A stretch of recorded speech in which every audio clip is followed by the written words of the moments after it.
He has spoken on the topics faith, family and freedom in Cuba, Belgium, Brazil, Congo, UK and all over the USA to crowds from 14 to 40,000. International leadership speaker, trainer and coach. Author of Learn to Raw Leadership, Attitude Hack, Live a More Excellent Life, 5 Battle Strategies of a Victorious Warrior. 2021 President's Lifetime Achievement Award recipient. Founding partner of the John Maxwell team. Toastmaster International Speech Competition semi-finalist.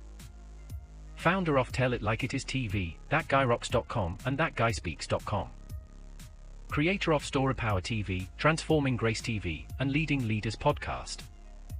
Producer of 4 TV programs and podcasts for Liftable TV and World Trumpet Television as well as multiple social media channels. Please help me welcome J Loren Norris. Dale Carnegie and John Maxwell both believe a very similar thing. And if you buy into this one idea, this one tool, it is one of the most powerful leadership tools in the world. Now, some people would say it's a management trick or a management technique. Others would say it's a great relationship technique. And I'm going to say, well, yeah, it's all of the above. It's a great skill set to have. It's also probably one of the most unnatural, counterintuitive expectations of human relationship you'll ever stumble into, because it just ain't natural. That's what I'm going to talk about in this episode of Leading Leaders. Stay tuned. Subscribe now for our extensive video library of leadership lessons promoting faith, family, and freedom.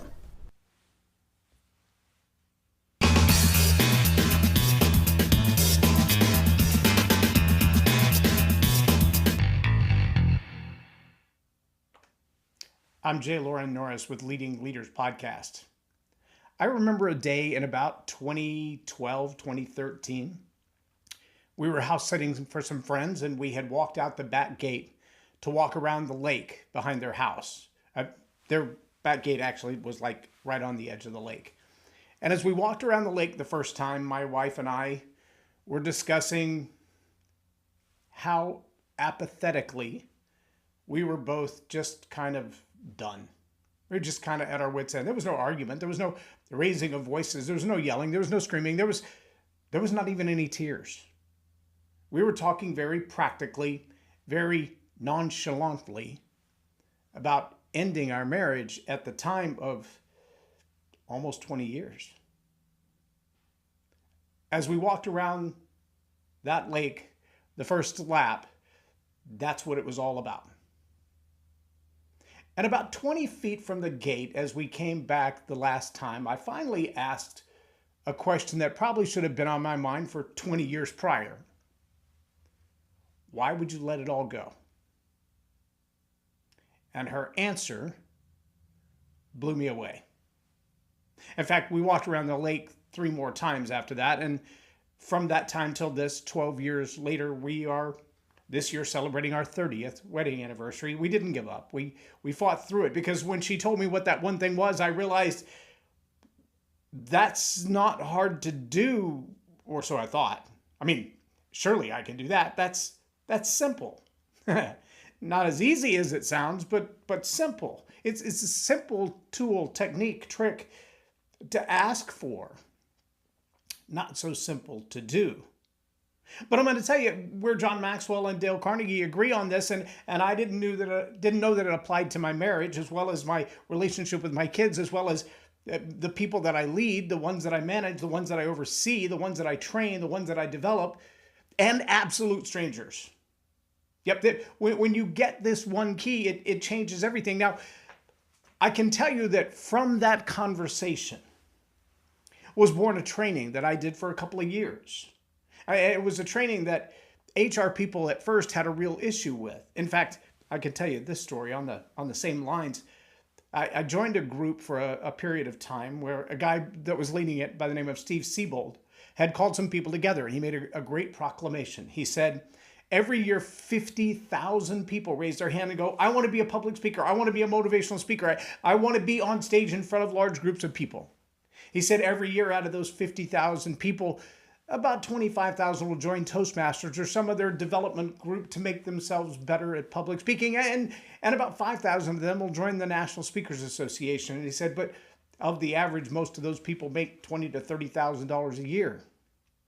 Which makes you wonder, why in the world would you go, ooh, I want to do that, when there are people working at Buc-ee's making more money than that. And so I listened to his spiel. I listened to everything that he had to offer. And basically what he offered was a mentorship. Come up under me because I've made millions as a speaker, and I will teach you to make millions as a speaker. And so his evidence was that he brought some planners who were paying him $15,000 to $20,000 a speech to say why they hired him, and why, if somebody was mentored by him, they would definitely consider that mentee, that apprentice, because they would be properly trained.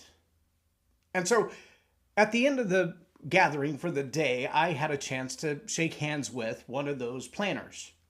And I said to the planner, thank you for being here. What you had to say today was a huge confirmation of a lot of the things that I've thought and learned in this journey to become a professional speaker.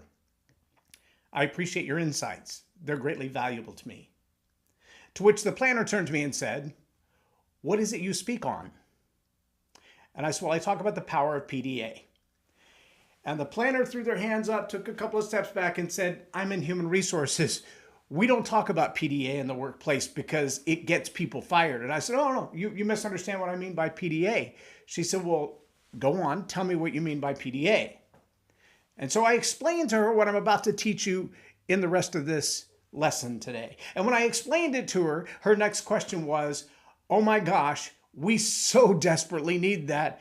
How much do you charge? And I have to be honest and tell you, that was one of my biggest failures in this industry.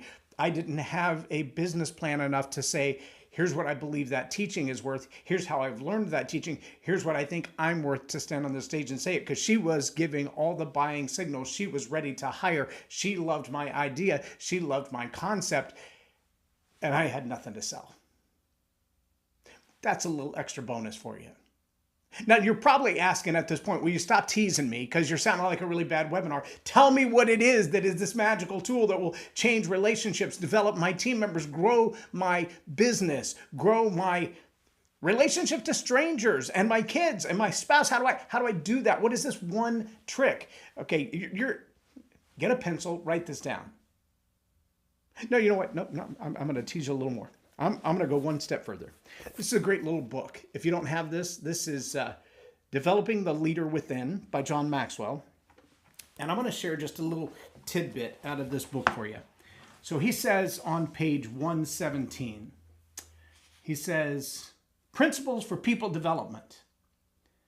My success in developing others will depend on how well I accomplish each of the following. You ready? 5 tips, 5 little tips. Value of people. This is an issue of my attitude. Commitment to people. This is an issue of my time. Integrity with people. This is an issue of my character. Standard for people. This is an issue of my vision. And influence over people. This is an issue of my leadership. If I make the right assumptions about people, if I ask the right questions about people, and I give the right assistance to people, then I can be successful in leading them. He goes on to say, motivating others has always been relatively easy for me. Okay, that's easy for John Maxwell. Hasn't always been easy for me. He said, for years, people would say, John, how do you motivate people? And I would say, stay enthusiastic, encourage others, lead the way, believe in people. And I would watch my followers, I would watch others follow my advice and be successful, but only for a short time, only to fall back into the old habit patterns that result in low morale. Interesting. Observing this downward cycle, I'd ask myself, people who took my advice couldn't continually motivate others. Then one day it hit me. I was giving them, ready for this? The fruit of my motivational gifts, but not the root of my motivational gifts. What I assume about people is what I'm looking for. My assumption is the opinion that something is true. And then he hits the gold. See, my notes in this book are from 2016. The discovery that I had was in 2012. This is confirmation that my discovery was spot on. PDA. He said, assumption, everyone wants to feel worthwhile. Assumption, everyone needs and responds to encouragement. take a moment and link the definition of leadership, influence, with the responsibility of leadership, people development. How do we influence others, truly motivate and develop them? We do it through encouragement and belief in them. People tend to become what the most important people in their life think they will become. Let me say that one more time. People tend to become what the most important people in their life believe they will become. But people are not motivated by organizational charts. They respond to people. The first thing a leader must declare is not authority because of rights, but authority because of relationship. People don't care how much you know until they know how much you care. You've got to give loyalty down before you receive loyalty up. If people do not believe in their leader, anything will hinder them from following. If people believe in their leader, nothing will stop them. If you don't have this little book, go get this book. I'm telling you. So here's the discovery that I made, that PDA, that talk that I offered to give but wasn't quite ready to sell. It's the power of public displays of appreciation. Encouragement, that's what people need. That's what people are motivated by. That's what inspires them to go to the next level. This is what creates in them an attitude that seeks greater productivity. It's the attitude that drives behavior of greater productivity. How do we know this? Because we watch it in kids. It's really, really simple when they're 2, when they're 18 months old, when they're 10 months old, and they do something silly, and you laugh at them. And then they look around the room and everybody's laughing and everybody's face is positive. And even though they haven't mastered the language yet, that facial expression says, I approve of you. I acknowledge you. I appreciate you. I adore you. And with the smile, with the glint in your eye, with the giggle in your voice, you've told that child, I like what you just did. And when they get older and we disapprove, we have the scowl and the growling voice and the deep bellowing no. And the discipline sometimes that follows. And we train them not to do that. Unfortunately, sometimes we as leaders, as adults, as parents, as influencers, we get our wires crossed about what we should be encouraging and what we should be discouraging, what we should be admiring and what we should be acknowledging but not affirming. And see, everybody wants the affirmation. Everybody wants the encouragement. In fact, some people so seek the affirmation that their behavior, well, it's destructive, but it gets attention. And unfortunately, we've also got some wires crossed in our culture and in our society in recent decades where attention is understood as affirmation. Just to acknowledge that you exist, to say, I see you, that is considered approval, admiration, appreciation. It's not. And to raise a fuss, to raise a ruckus, to get attention, to have the cameras pointed at you and everyone looking at you, that's attention. And some might even call that level of attention influence. But if people are paying attention to you for all the wrong reasons, that's not good for your career. It's not good for your life. It's not good for your psychology. It's horrible for your subconscious because you're rewiring your brain to believe an untruth that will instigate the same negative behavior again and again and again because you got attention and you thought that was affirmation. It's a dangerous cycle. It's a downward cycle. If I scream and yell long enough, if you think I'm wrong, ask yourself, when was the last time a 3 or 4-year-old threw himself on the floor and threw a temper tantrum in public? Oh, they got everybody's attention. Everybody on the shopping aisle stopped what they were doing to look at this kid on the floor. There's a great Facebook meme out there right now of a toddler who throws a fit on the floor because they wanted a particular cereal and mom said no. While he's on the floor, mom gets on the floor and throws a temper tantrum as well. And all the adults are looking at her like she has completely lost it. The child gets up off the floor, puts the cereal back on the shelf, covers his face for a moment, and then helps mom to her feet. See, the fact that we got attention, that's not admiration. The fact that you got attention, that's not appreciation. No, appreciation is what my wife was in desperate need of. She said, I don't think you appreciate me at all. And I had to be honest. That was like a brick to the forehead. Never really thought about it. I mean, I thought we worked okay together. I thought we did pretty well together. I thought we got done what had to be done. I didn't realize how significant appreciation was. Started doing a little research. Did you know that 60% of people do not leave a job over pay? They don't leave a job over title. They don't leave a job because it's too hard or too difficult or too demanding. No. 60% of people walk out of a job on their exit interview. They will say, I didn't feel appreciated in this role. Or you can send them on a vacation. In fact, I don't remember which book it's in, but John Maxwell talks about the reward systems and how one particular guy actually bought a cruise for his entire company. Maybe it wasn't John Maxwell's book. Maybe it was The Power of Appreciation, which was written by somebody else. I'll have to find that. Dr. White, I believe is his name. He talks about how this company bought a cruise for everybody on the team. And they said, we're going to go on this date and you got to fly to here. We'll pay for your airline tickets. We'll pay for the cruise. We'll pay for everything while you're on the cruise. We'll pay for your shore excursions. We're all going to go as a team and we're all going to have a great time. And out of the entire team, about a third of them didn't want to go. And the third that didn't want to go, a couple of them actually spoke up and said, you know, I'd really rather go to the mountains than to go on a cruise. In fact, I get seasick just going on a fishing boat across the lake. I can't imagine what 6 days on a cruise ship would be like for me. I'm terrified of storms. I'm claustrophobic. For whatever reason, they didn't want to go. And the owner of the company was really miffed. He spent all this money. He went way out of his way to demonstrate to them how important they were. But the question he never asked was, how do you feel loved? See, the 5 love languages, they tell us that people receive that acknowledgement, that affirmation, that appreciation differently. Now, I do everything I can now in these days to honor my wife anytime I speak of her in public. I also make a conscious effort to honor my wife even when I speak to her in private. I don't always succeed at that because I'm human. And like I said, appreciating others, it kind of goes against our nature. It has to become a habit that you train in yourself. I know some people who do it really, really well.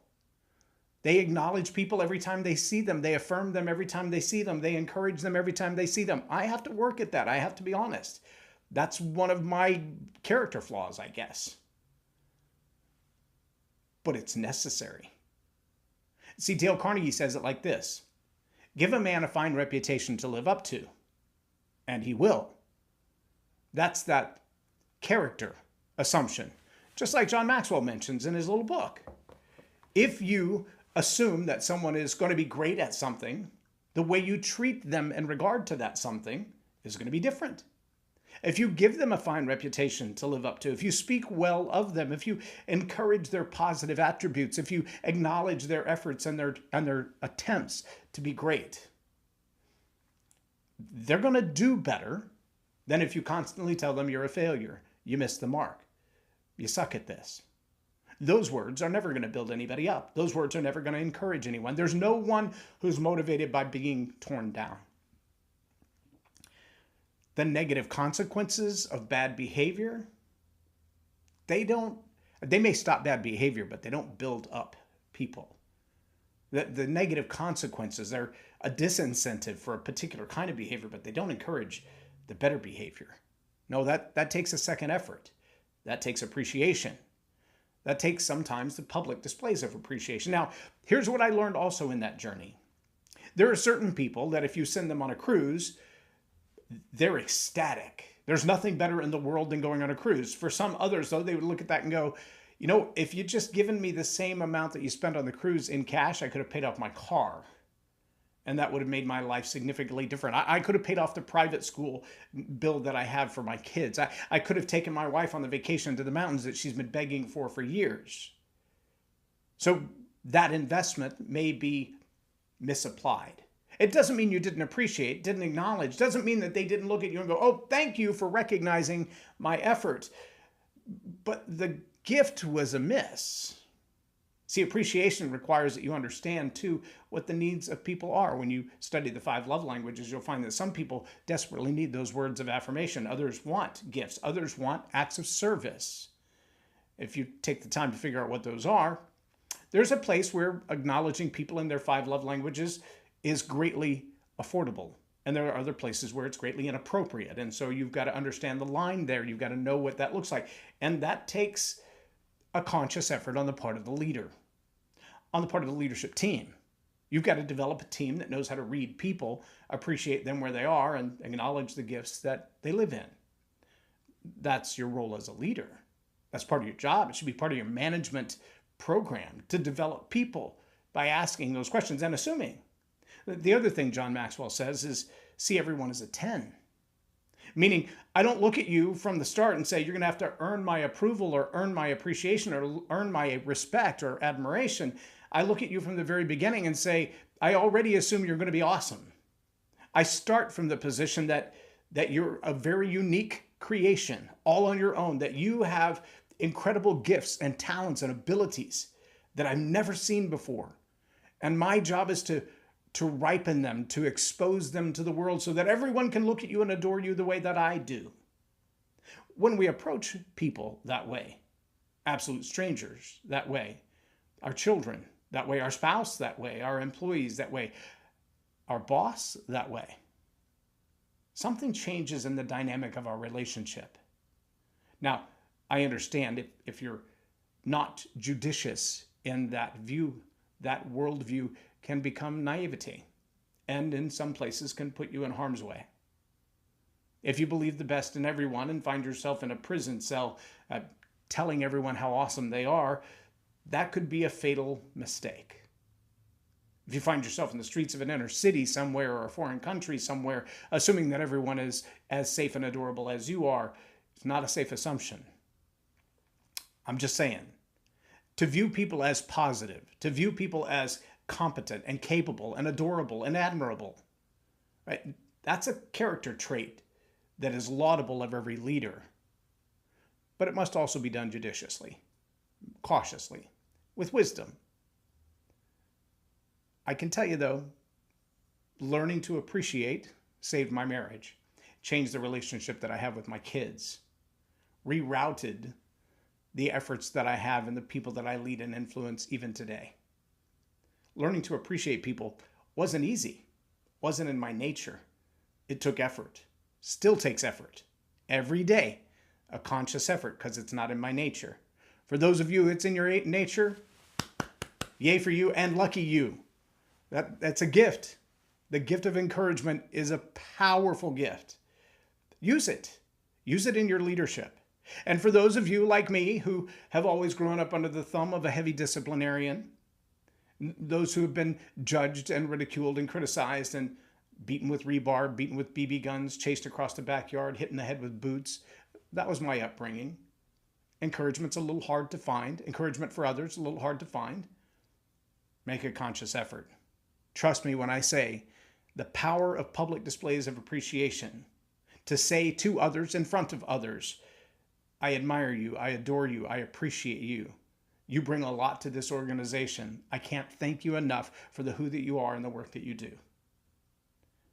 Little side note, be sure you appreciate people for both who they are and what they do. We are human beings first and then human doings. Just to acknowledge what someone does or just to acknowledge their appearance, that can be a huge miss. In fact, it can be considered sexual harassment if you go too far with that, if you're not appropriate with that. I haven't actually written the book, The Power of PDA, but it is a great speech. If that's something you're interested in, hit me up in a private DM and we'll talk about it. Also, the attitude hack. We talk extensively about the attitude of appreciation and what that looks like. So you might want to get your hands on that training as well. That's about 9 different attitudes that we discuss and the process of changing an attitude in a team. Pretty deep material though. We taught it as a college course in the Congo. So if that's something you're interested in, you can find that on the website as well. But I'm going to challenge you as a leader.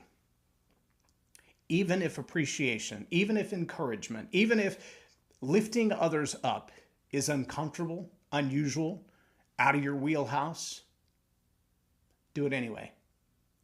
Because the power that it has to build up your team, to motivate your team, to inspire your team to greater levels of productivity, to change their attitude and their behavior, Appreciation is the most powerful tool in the world to do that, and you can't pay enough to replace it.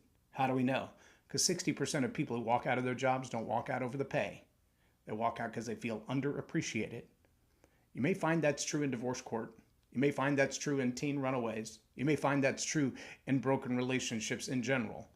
People leave when they feel like they're not appreciated. You want them to stay? You want them to stay motivated? You want them to increase productivity? Appreciate them. I'm J Loren Norris with Leading Leaders Podcast for Tell It Like It Is TV. Have a blessed day. Loren is a master teacher on storytelling, and I learned so much. I'm really going to have to sit down and go back through everything, and I think I might have to have some more coffees with Loren, but it was totally worth my time, and I really highly recommend it if you're looking to grow your ministry, grow your business, grow your career. Loren will serve you well.